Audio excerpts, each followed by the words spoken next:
तो हेलो दोस्तों, मैं हूं आपका दोस्त और होस्ट स्नील और आप सुन रहे हैं स्नील हॉरर स्टोरी। कहानी को देखने से ज़्यादा सुनने में मज़ा आता है। कहानी शुरू करने से पहले मैं आपको बता देना चाहता हूं कि ये कहानी मेरी नहीं है और ये मुझे कहानी बहुत ही अच्छी लगी, इसीलिए इसमें मैं थोड़ा बदलाव कर कर आपको सुनाने जा रहा हूँ। दोस्तों, कहानी शुरू करने से पहले आप चैनल को सब्सक्राइब कर लें और अगर आपको कहानी अच्छी लगी तो आप लाइक कर देना। तो बिना देरी के हम कहानी को शुरू करते हैं। बाकी ये कहानी बहुत ही रहस्यमयी और बहुत ही अलग है और इस कहानी को पूरा ज़रूर सुने और अपना अनुभव यानी राय ज़रूर दें। दोस्तों, हमारे वेद पुराणों में कई ऐसे राज छुपे हैं जो आज भी हम नहीं जानते। ऐसी कई चीज़ें हैं जो आज भी अज्ञात हैं, हमारी समझ से परे हैं। इसी तरह एक और चीज़ है जिससे शायद लोग अनजान हैं।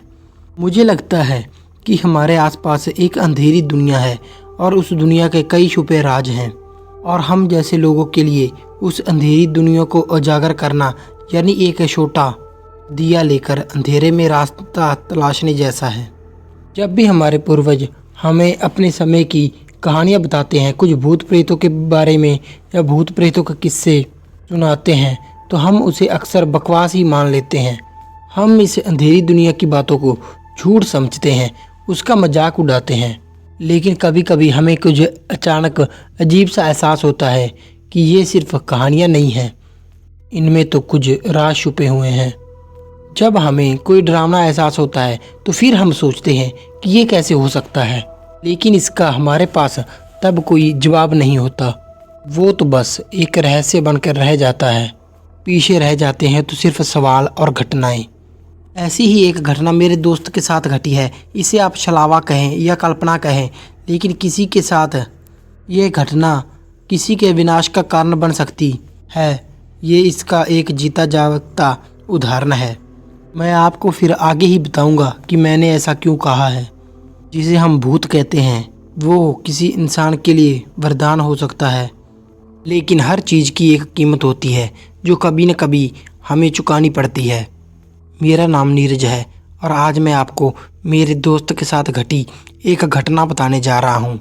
हालांकि मुझे उस घटना का कोई अनुभव नहीं था, लेकिन मैं उस घटना को जानता हूँ क्योंकि मेरे दोस्त ने मुझे हर एक चीज़ के बारे में विस्तार से बताया था। लेकिन उसका अंत मुझे पता नहीं है, लेकिन मैं जानता हूँ कि उसका अंत कैसे हुआ होगा। तो उसके बाद आप सभी को ये निर्णय करना होगा कि वो घटना सत्य है या असत्य है। क्या आपके साथ कभी ऐसा हुआ है कि आप कुछ सोच रहे हों और कुछ वक्त बाद या कुछ दिन बाद आपके साथ बिल्कुल वैसा ही होने लगता है, या फिर आपके साथ घटित होने लगता है? किसी अनजाना जगह पर आपको कुछ अजीब चीज़ें दिखाई देती हैं जो आपने पहले भी देखी हों, बस दिमाग में आ ना रहा हो। ऐसा लगता हो जैसे मैं पहले भी ये काम कर चुका हूँ। ऐसे ही कुछ भयानक अनुभव होते हैं। यदि कोई आपसे कहता है कि कुछ बुरा होने वाला है, किसी जगह पर कुछ बहुत ही भयानक चीज़ है, किसी चीज़ का वास है, कुछ तो है जो किसी जगह पर मंडरा रहा है, तो आप भी उस जगह पर बुरी चीज़ों का अनुभव करते हैं। अभिषेक अक्सर भूत प्रेतों की कहानियों को लेकर मजाक किया करता था। उसे ऐसी चीज़ों से बहुत चिढ़ आती थी। उसके लिए भूत पिशाच की बातें बस बकवास की तरह होती थीं। कभी कभी तो वो हम पर ही गुस्सा हो जाता था। उसके मुताबिक ये फर्जी कहानियाँ कुछ मूर्ख लोगों के द्वारा बेवकूफ़ बनाई गई बातें हैं। अभिषेक पढ़ा लिखा व्यक्ति था। वो अपना ज़्यादातर टाइम लैपटॉप और अपने मोबाइल पर पढ़ाई करने में बिताता था। कभी कभी भूत प्रेत और पिशाच के बारे में कहानियाँ भी पढ़ता था और घंटों तक हमारे साथ उनके बारे में बातें भी करता था। वो तो हमेशा हमसे कहता कि दुनिया में कोई भूत नहीं है, हम सब सिर्फ अपने अतीत से डर रहे हैं। हमने अपने अतीत में कुछ गलतियाँ की हैं और वही हमारी गलतियाँ भूत हैं। उन्हीं को हम भूत समझ लेते हैं और उस वजह से हमारे मन में डर बना रहता है। जब भी हम ऐसी जगह पर फंस जाते हैं या फिर किसी उन सुनसान जगह पर चले जाते हैं, तब हमारा ही अतीत हमारे सामने भूत बनकर खड़ा हो जाता है और उसी से हम डर जाते हैं। बाकी तो सब कुछ झूठ है, सब कुछ छलावा है। फिर एक दिन अभिषेक को लैपटॉप पर कुछ खोजते समय एक लिंक मिली। ये एक कम्युनिटी थी जैसे फेसबुक या फिर रेडिट पर होती है। उस कम्युनिटी का नाम था खौफनाक अनुभव। उसने फिर सोचा कि चलो देखते हैं कि लोग इस कम्युनिटी पर क्या बकवास डाल रहे हैं, कैसी कैसी फालतू बातें कर रहे हैं। उसने तुरंत ही उस लिंक पर क्लिक कर दिया और फिर उस कम्युनिटी पर पहुंच गया। वहां पर कई लोगों ने अपने बहुत ही भयानक अनुभव शेयर किए थे। तकरीबन हजारों लोग थे जिन्होंने अपने अनुभव के बारे में लिखा था, जो कि बहुत ही भयानक थे। अभिषेक ने उनमें से कुछ को पढ़ना शुरू कर दिया। वहां पर एक जोड़े ने अपने नए घर पर जाने का अनुभव लिखा था, जहां पर उनके नए घर में किसी अतृप्त आत्मा ने उन्हें सताया था और फिर आखिरकार उन्हें वो घर छोड़ना पड़ा। एक इंसान ने अतृप्त आत्मा के गुनाहों को एक अनुभव लिखा था। प्रेतवादी जगह के बारे में कई लोगों ने तरह तरह के अनुभव शेयर किए थे और साथ में कई लोगों ने पिशाच बाधा के बारे में अपने मंत्र और कई विधि लिखे थे। अभिषेक ने ऐसी कई सारी पोस्ट पढ़ी और समार्धन को पढ़कर उसे अपने आप में ही बहुत ही हंसी आ रही थी। अभिषेक भी फिर बिस्तर पर लेटे लेटे सोच रहा था कि कैसी अंधविश्वासी बातें हैं कि अमावस के दिन एक नींबू पर 21 बार वार करो और ठीक 21 घंटे बाद नींबू तुझे मुसीबत से बाहर निकाल देगा। ये क्या बकवास है। और तो और कि काली लकड़ी पर आटे का एक गोला बनाओ और फिर उसी आटे से बनी गुड़िया उसमें ही रख दो बनाकर और फिर अपने बाएं हाथ की उंगली काटकर उस पर खून बहा दो। फिर एक मंत्र का जाप करो और फिर आपकी सारी इच्छाएं पूरी हो जाएंगी। इस सब के बारे में सोचते सोचते उसे एक विचार आया। तो फिर उसने हंसते हुए कहा कि मैंने ही अगर ऐसा ही एक झूठा अनुभव यहाँ पर शेयर किया तो एक झूठी कहानी, एक बनावटी अनुभव के बारे में एक पोस्ट लिखकर देखता हूँ। देखो तो सही क्या होता है, लोग उसके बारे में क्या सोचते हैं। और इस विचार के बारे में सोचते सोचते फिर वो सो गया। अगले दिन अभिषेक शाम को जल्दी घर आ गया। रात को खाना खाने के बाद अपना लैपटॉप खोलकर बैठ गया और फिर से उस कम्युनिटी पर चला गया। उसने उस कम्युनिटी पर अपना नया अकाउंट खोला और उसमें अपना अकाउंट के पास नया नाम दिया जिसका नाम था पापी गुड़िया। अभिषेक ने अपने अनुभव के बारे में एक झूठी पोस्ट लिखने के लिए पूरा दिन कई काले जादू की वेबसाइट पर जाकर देखा, वहाँ से कुछ जानकारी इकट्ठा की। उसका प्रयास ये था किसी भी तरह उसकी पोस्ट किसी को झूठ नहीं लगनी चाहिए और फिर इसीलिए उसने हर तरह की जानकारी निकाली जो कि लोगों को पढ़ने में एकदम सच लगे। दिन भर में उसने पूरा सोच कर रखा था कि उसने क्या लिखना है और क्या नहीं। और फिर उसने एक पोस्ट लिखी जो कि कुछ इस तरह थी। हेलो दोस्तों, मेरा नाम अभिषेक है और आज मैं आपके साथ एक बहुत ही डरावना अनुभव साझा करना चाहता हूँ। 2 साल पहले की बात है जब मैं किसी काम के लिए कोकन गया था। तो वहाँ मैं कुछ दिन के लिए एक सरकारी कॉटेज में रुका था। वहाँ पर मुझे बहुत ही अजीब सा अनुभव हुआ। वहाँ पर कुछ तो था जो मेरे आसपास मंडरा रहा था। रात के 12 बजे के बाद मुझे किसी तरह की एक सी अजीब सी आवाज़ सुनाई दी, जैसे कि वो एक अजीब तरह का शोर हो कि मेरे चारों ओर कोई घूम रहा है। लेकिन तब मैंने उस चीज़ को नज़रअंदाज कर दिया। तीसरे दिन मैंने एक आकृति देखी, एक छोटी सी आकृति जिसे देखकर मैं चौंक गया। फिर वो धीरे धीरे आगे बढ़ा और फिर उसने मुझसे पूछा, पूछो क्या पूछना चाहते हो। उसकी आवाज़ इतनी अजीब थी कि मैं उसी वक्त वहाँ से भाग गया और मैंने वो पूरी रात बाहर बस स्टैंड पर बिताई। अभिषेक अपनी झूठी कहानी में एक रंग भर रहा था। उसने आगे लिखा, अगली सुबह मैं घबराया हुआ अपने कॉटेज पर चला गया और अपना सामान उठाया और अपने घर चला गया। मुझे लगा कि मैं मुसीबत से छूट गया हूँ, लेकिन नहीं, वो गुड़िया मुझे फिर से दिखाई देने लगी। उससे आने से पहले मुझे एक अजीब सी आवाज़ सुनाई देती थी और फिर कहीं वो अंधेरे में खड़ी दिखाई देती। अंधेरे में घसीटते हुए वो मेरे पास चली आती और मुझसे कहती, पूछो तुम क्या पूछना चाहते हो। उसके आने का संकेत ये होता था कि उसके आने से पहले मुझे एक अजीब सी आवाज़ सुनाई देने लगती थी। उस आवाज़ को सुनकर मेरा शरीर ठंडा पड़ जाता था, हाथ पैर मेरे कांपने लग जाते थे। फिर मैंने अपने परिवार को इसके बारे में बताया और फिर हमने इस उलझन को सुलझाने के लिए अपने गांव जाने का फैसला किया। हमारे गांव में एक आदमी था जिसके बारे में मैंने सुना था कि उसे इस चीज़ों के बारे में अनुभव है और वो भूत पिशाच को वश में करना जानता है, तंत्र मंत्र विधि को जानता है और भविष्यवाणी करना भी जानता है। तो मैं उनके घर चला गया। वहाँ बैठे बाबा को मैंने अपनी सारी बात बताई। पूरी बात सुन के बाद उन्होंने कहा कि तुम्हारे पीछे एक पिशाच पड़ा है जो अच्छा भी है और बुरा भी। तुम जिस कॉटेज में रुके थे उस कॉटेज में उसी स्थान पर उसे जागृत किया गया है, यानी कि जगाया गया है। ये एक ऐसा पिशाच है जो इंसानों की इच्छा पूरी करने की ताकत रखता है और अब वो किसी कारणवश वहीं फंस गया है। तो मैंने उससे आगे पूछा कि मैं इससे कैसे छुटकारा पा सकता हूँ, और फिर उन्होंने कहा कि इससे छुटकारा पाने का एक ही तरीका है कि तुम उससे 3 सवाल पूछो। कि तुम सवाल तो सोच समझकर पूछना। अगर कोई भी ऐसे ही सवाल पूछ लिया और अगर उसे वो पसंद नहीं आया तो वो गुस्सा हो जाएगा और फिर वो तुम्हारी गर्दन पर बैठ जाएगा और फिर वो तभी शांत होगा जब उसके जगाने वाले आदमी का खून उसके मुंह में जाएगा। मैं ये सब सुनकर स्तब्ध हो गया था कि ये चीज़ें कितनी भयानक होती हैं। ये सब कुछ लिखते हुए अभिषेक खुद पर ही हंस रहा था कि वो कैसी अजीब बात लिख रहा है। उसने फिर से लिखना शुरू किया। मैंने फिर 3 सवाल आसान से पूछने का निर्णय लिया क्योंकि मुझे डर था कि अगर मैंने कुछ गलत पूछ लिया तो मेरे साथ कुछ बुरा हो सकता है। और फिर अगली रात वो गुड़िया, उसमें छिपा हुआ पिशाच वापस आ गया। एक अजीब सी आवाज़ आई और ऐसा लगा जैसे वो मेरे आसपास ही है। धीरे धीरे वो मेरे करीब आकर खड़ा हो गया, मुझ पर नज़र जमाकर बोला, पूछो तुम क्या पूछना चाहते हो। मैंने निडर होकर उनसे 3 सवाल पूछे। उसने मेरे तीनों सवालों का उत्तर दिया और फिर वो वहाँ से गायब हो गया। उसके बाद मैंने उसे कभी नहीं देखा।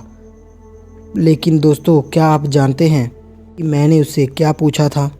सबसे पहले तो मैंने 2 सवाल अपने बारे में पूछे थे जो कि मेरे अलावा कोई भी नहीं जानता था। उसने दोनों सवालों का बिल्कुल सही उत्तर दिया। और फिर मैंने उससे पूछा कि मुझे एक ऐसी लॉटरी का नंबर बताओ इसमें मुझे 1 लाख रुपए मिल जाएं। और आप यकीन नहीं करोगे, उसने जो मुझे नंबर बताया उसने मेरी ज़िंदगी बदल दी। पर वो सब कुछ होने के बाद वो वहाँ से चला गया था और अब मुझे लगने लगा था कि मुझे कुछ और मांगना चाहिए था।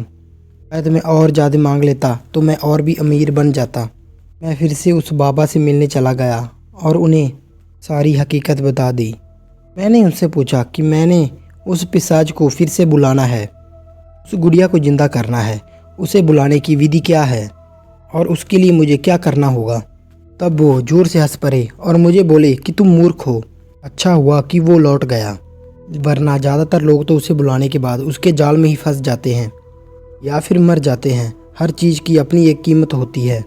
जब कुछ मिलता है तो कुछ खोना भी पड़ता है। तुम्हें तो बिल्कुल खुश होना चाहिए कि तुम सही सलामत बच गए हो। उनकी बात सुनकर मैंने उन्हें पैसों का लालच देकर भी देखा, लेकिन उन्होंने इस बात से बिल्कुल इनकार कर दिया। उनका तो यही कहना था कि वो मेरे पाप में भागीदार नहीं होना चाहते। बाबा ने जो भी कहा हो, लेकिन मैंने तो ठान लिया था कि चाहे जो भी हो मैं उसे वापस बुलाने की विधि जानकर ही रहूँगा। और मैं उनके पीछे ही पड़ गया। आखिरकार थक हार कर उन्होंने कहा, मैं तुम्हें विधि बताऊँगा, लेकिन अगर कुछ भी अच्छा या बुरा होता है इसके जिम्मेदार तुम ही होगे और इस विधि को करते समय बिल्कुल सावधान रहना। और फिर उन्होंने मुझे आगे बताया, जब भी अमावस्या की रात करीब होगी तब ये विधि की जा सकती है। इसे अमावस्या के 2 दिन पहले या 2 दिन बाद तक किया जाना चाहिए। ठीक अमावस्या के दिन करोगे तो इसकी सफल होने की संभावना और भी बढ़ जाएगी। तुम्हें एक साधारण कपड़े की गुड़िया खरीद कर लाना है या फिर अपने पास पड़े एक कपड़े के साथ बना लेनी है। उसके हाथ पैर आँखें मुंह सब कुछ होना चाहिए। और फिर तुम अपने नाखून काटकर उसकी एक माला बना लेना और उस माला को उस गुड़िया को पहना देना। और फिर दाहिने हाथ के अंगूठे से खून निकालकर गुड़िया के माथे पर लगाना और फिर नमक के एक घेरा बनाकर गुड़िया को उस घेरे में रख देना। इसके बाद अपना दाहिना हाथ गुड़िया की छाती पर रखकर उसे पुकारना। उसके लिए तुम्हें एक मंत्र बोलना होगा, ओम कामना पूरे पिशाचन अहाँ तो हम आवे आमे अकश्य मामे पूर्ता अकश्य मामे इच्छा पूर्ण कर तू। अब हम तुम आहे यामी।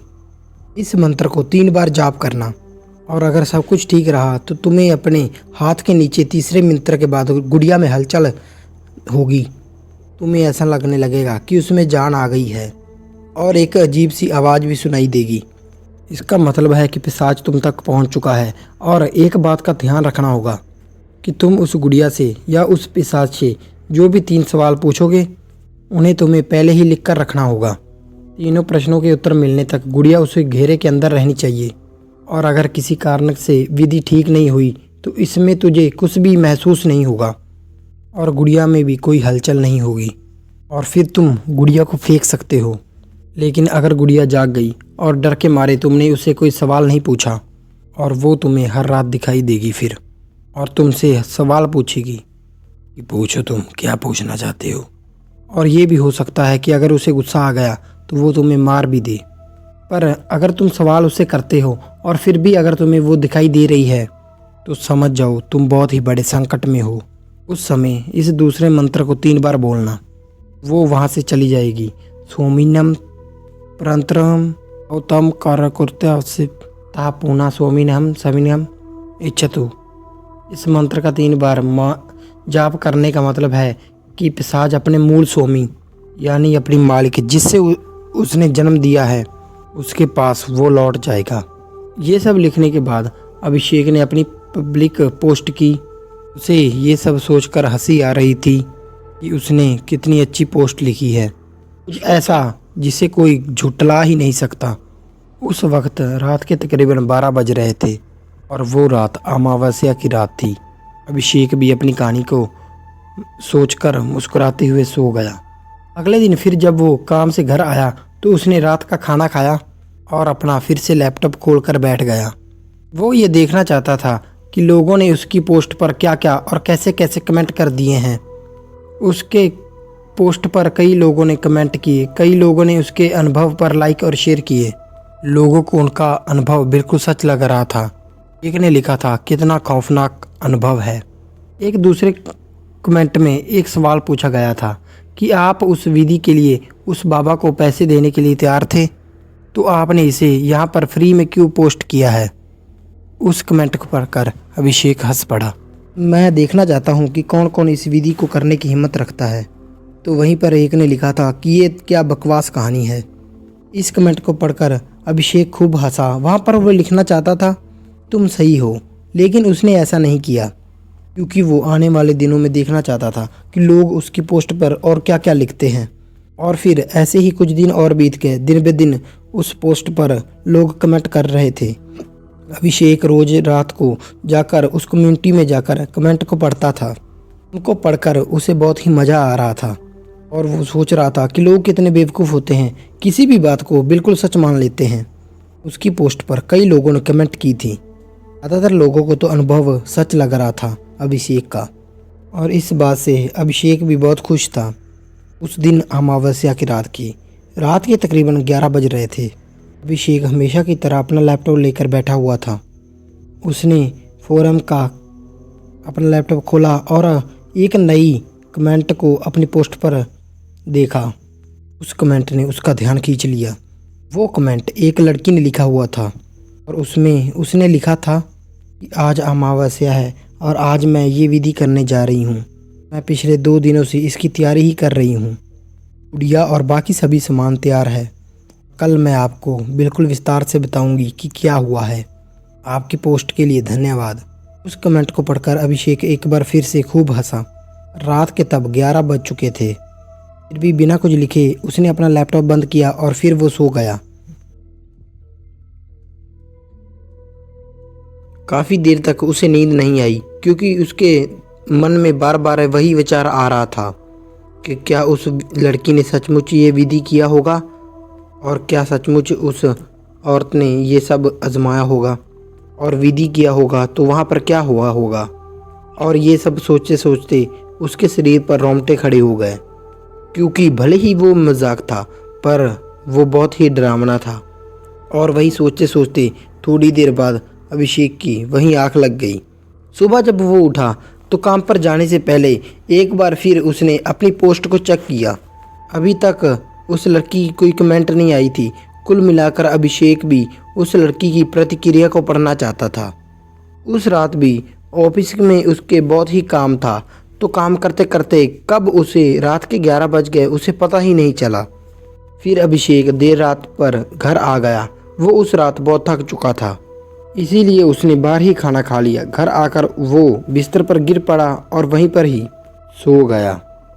वो वहीं सोने के बाद बाहर बहुत ही अंधेरी रात थी और अचानक वहीं से कहीं से कुत्ते की भौंकने की आवाज़ आने लगी और फिर अभिषेक की कुत्ते की आवाज़ से नींद खुल गई। फिर कुत्ते ने भौंकना बंद कर दिया और फिर एक अजीब सी और धीमी सी आवाज़ उसे सुनाई देने लगी, जैसे कोई उसे बुला रहा हो। आधी नींद में अभिषेक ने अपनी आंखें खोली। बोझल आंखों से उसने आसपास देखा। खिड़की की बाहर की रोशनी कमरे में फैली हुई थी और उस रोशनी में उसने कुछ अजीब सा देखा। वो लगभग 1 फुट लंबी सफ़ेद कपड़े में सिली हुई एक गुड़िया थी। उस गुड़िया को देखकर अभिषेक को झटका सा लगा। उसकी तो नींद ही उड़ गई। घबराकर अभिषेक उठकर बैठ गया। उसकी गर्दन पर बाल खड़े हो गए थे। सामने खड़ी गुड़िया अब हिलने लगी थी और वो फिर धीरे धीरे अभिषेक की ओर बढ़ रही थी। रात के गहरे सन्नाटे में गुड़िया के घसीटने की आवाज़ उसे साफ साफ सुनाई दे रही थी। अभिषेक कांपती आंखों से गुड़िया को देखता रहा। उसे ये नहीं पता था कि ये सब कुछ सच में हो रहा है या फिर ये एक बुरा सपना था। उसका पूरा शरीर सुन्न पड़ चुका था। गुड़िया अभिषेक के पास आकर खड़ी हो गई और फिर उसने अजीब आवाज़ में कहा, पूछो, तुम क्या पूछना चाहते हो? और ये सुनकर अभिषेक जोर से चीख पड़ा। वो लड़खड़ाकर वहाँ से भागने की कोशिश की, लेकिन उसी बीच वो चक्कर खाकर वहीं पर गिर पड़ा। अगले दिन जब अभिषेक जाग गया तो वो उसे बहुत ही तेज़ बुखार था। उसने फिर एक दिन की छुट्टी ले ली। दोपहर के वक्त वो डॉक्टर के पास चला गया और फिर वो दवाई लेकर उसने दिन भर ही आराम किया। उसने सोचा था कि उसे कल रात जो भी हुआ था, जो भी अजीब चीज़ महसूस हुई थी, वो बस एक बुरा सपना था। शायद बार बार उसे इस बारे में सोचने के कारण उसे ये अजीब एहसास हुआ था। आज तक अभिषेक ने भूत पिशाच चीज़ों पर विश्वास नहीं किया था कभी, और अब भी उन पर विश्वास करने के उस पर कोई ठोस वजह नहीं थी उसके पास। लेकिन चाहे कुछ भी हो, बुरी बातें, डरावने अनुभव कहीं न कहीं मन के अंदर दबे रहते हैं। अभिषेक के साथ भी कुछ ऐसा ही हो रहा था। पूरा दिन आराम करने के बाद रात को उसे कुछ बेहतर महसूस हुआ। रात के खाने के बाद उसने फिर अपना लैपटॉप खोला और फिर अपनी लिखी पोस्ट को वो देखने लगा। अंदर ही अंदर उसे लग रहा था कि कहीं उसने ये पोस्ट लिखकर कोई गलती तो नहीं कर दी, और अब वो उस पोस्ट को डिलीट करने के बारे में सोच रहा था। लेकिन उसने सोचा कि पोस्ट डिलीट करने से पहले एक बार देख तो लूँ कि उस लड़की का रिप्लाई आया है कि नहीं। उस लड़की का उसने पोस्ट लेटर खोला और जैसा कि वहाँ पर लिखा था, उस लड़की ने लिखा हुआ था, आपने जैसा कहा था कल रात 12 बजे मैंने सभी विधि की। कुछ देर तक मुझे कुछ भी महसूस नहीं हुआ और इसीलिए गुड़िया के ऊपर से मैंने अपना हाथ हटा लिया, नमक के घेरे को साफ़ किया और फिर सारा सामान अपनी अपनी जगह पर रख दिया। लेकिन वो सब करते वक्त मेरा ध्यान उस गुड़िया पर नहीं था। फिर गुड़िया को फेंकने के लिए मैं उसे ढूंढने लगी, लेकिन फिर जब मैंने देखा कि गुड़िया अपनी जगह पर नहीं थी, और तभी मेरा ध्यान उस कोने में चला गया और एक कोने में वही खड़ी थी गुड़िया। उसे देखकर मैं बहुत ज़्यादा डर गई, लेकिन मुझे आपका बताया हुआ मंत्र याद आ गया और उसका मैंने 3 बार जाप किया। उसके बाद वो शांत हो गई और वो वहाँ से चली गई, और अभी तक तब से मेरे साथ कुछ भी बुरा नहीं हुआ।